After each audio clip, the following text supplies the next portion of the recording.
It's December 15th right now in Canada. It's a beautiful day. It's just above freezing right now. Not quite sure on the temperature, but it's not bad out. This is just a little continuation off of the stuck tire videos that I did. It's time to get rid of it, but some people had commented that the truck looks in too good a shape to be scrapping it. Well, so here in Ontario, Canada, we get a double whammy. In the wintertime, they cover the roads with salt that eats away at our vehicles, especially the bottom sides, rusted bottoms. And in the summer, we have humidity, which keeps the air nice and damp and helps promote lots more rust. So we really don't get much of a break from rust. I've just been picking a few things off of here before you bring it to the scrapyard. Well, the rods are worth more, so I always take those out. And I wanted to keep this piece of hose here. Just never know when you might need something like that to rig up some plumbing for a mud truck. It's got a 4.3 Vortec in it. Probably one of the best engines I've ever had. Got good fuel mileage. It ran really well. But the truck just got a little too old, and when I ended up parking it, it had blown a brake line. So here's the rocker panel. You can see the peeling going on here, and starting to spread apart right there.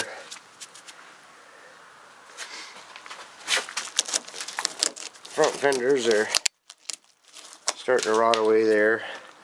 Sold the windshield, so the interior is pretty crappy right now already.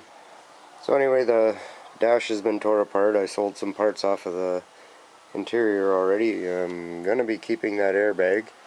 Got a special project for that, but I'm not going to tell you what it is. So yeah, the interior's been ripped apart. I've sold the mirrors off of it already. So yeah, there's the back fender right there. Down underneath. Yeah, a lot of rust right there. And that hasn't rotted through right in there yet, but it's getting there. A big rust hole there, or not rust hole, but a big rust spot down underneath here. That's all rotted away. Here's my trailer hitch. You can see how much rust is built up just inside of that hole there. And get underneath. So yeah, when I first parked this thing, it had popped a brake line, and I was gonna fix it, and then I was trying to move the truck around the one day, and then the fuel line went on it, and I took that as an omen to park it. So I did. Yeah, so there's some of the rot that's happening underneath here. Shocks rotted away on top there. Those braces are all coming apart underneath. I don't know if you can see that one, but they're all starting to split from the rust. Just like that one. Frame's got a lot of rust on it, but it's still pretty solid. So yeah, all the lines and stuff underneath, they basically look like that one, well actually worse. Or like that. See, and that's been replaced once already. It's got the tag still on it. And that's what it looks like already. Brakes were obviously stuck on this. It's all rotted down in this back corner. And the whole underside of this side here is rotten. Under there. Same thing on this side. All rotted away down in there. This side isn't as bad. Rocker panel's starting to go a bit.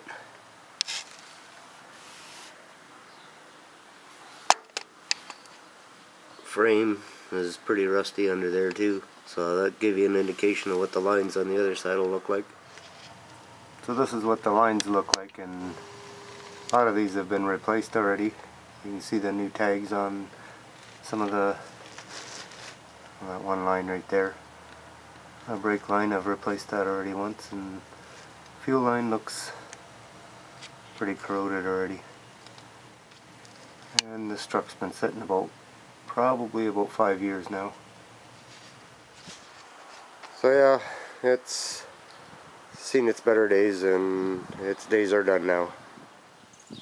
I find it kind of odd that during this video that I'm doing about rust in Canada, a thought came to mind. I'm going to have to go get something. I need to go get that Jeep right there. So if you want to see some more rust in Ontario, Canada, next up is the '89 Jeep and the story of the cats. Subscribe if you like, and like if you like. Thanks for watching.